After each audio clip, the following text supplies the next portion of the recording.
మరి అవతలేమో కూటమి, ఇటేమో single party. ఇప్పుడు నడుస్తున్న క్యాంపెయిన్లతో సంతృప్తి చెందుతున్నారా? మొన్నటి వరకు సిద్ధం, ఇప్పుడు మేమంతా సిద్ధం. తర్వాత ఇంకేమైనా స్పెషల్ క్యాంపెయిన్స్ ప్లాన్ చేశారా?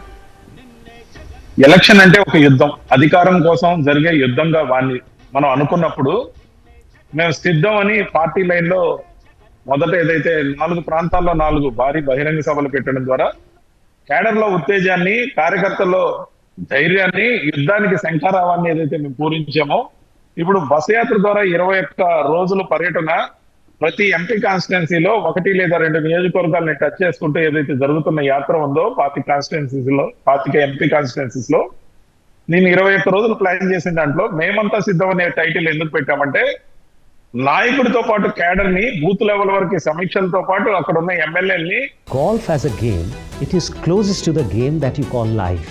You've got to use your mind. You cannot lose it.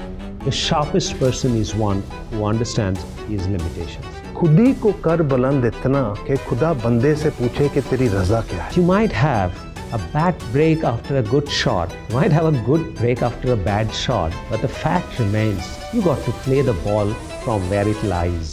This and more, streaming on News 9+. Subscribe now.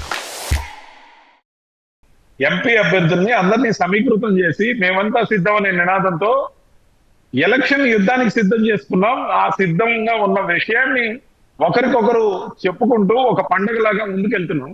చేసిన పనులు చెప్తున్నాం, ప్రతిపక్షం యొక్క నైజం చెప్తున్నాం. వాళ్ళకు మనోధైర్యం సన్నగిల్లడంతో పాటు వాళ్ళు ఆత్మవంచన చేసుకుంటున్నారు, పరనింద చేస్తున్నారే కానీ వాళ్ళు చేసింది ఏం లేదని కేటగారికల్ గా ప్రజలకి చెప్తున్నాం. వాళ్ళు కూడా గొప్ప అప్లాజ్, దాంతో పాటు గొప్ప అభినందనతో వాళ్ళు మమ్మల్ని ఆహ్వానిస్తున్నారు. మమ్మల్ని ఆహ్వానిస్తున్నారు కాబట్టి మేము సింగిల్ గా ఉన్నాం. వాళ్ళు మనోధైర్యం కోల్పోయారు కాబట్టి ఎవరెవరు వస్తారా, ఎదురొస్తారా, పక్కన నుంచి వస్తారా, అన్ని జెండాలు కలుపుకొని ఉన్న కూటమిగా తయారయ్యి ఆయన మీద యుద్ధానికి పోదామని చూస్తున్నారు. సింగిల్ గా బలం లేదు, వాళ్ళకి ధైర్యం లేదు, ఎందుకంటే చేసింది ఏం లేదు.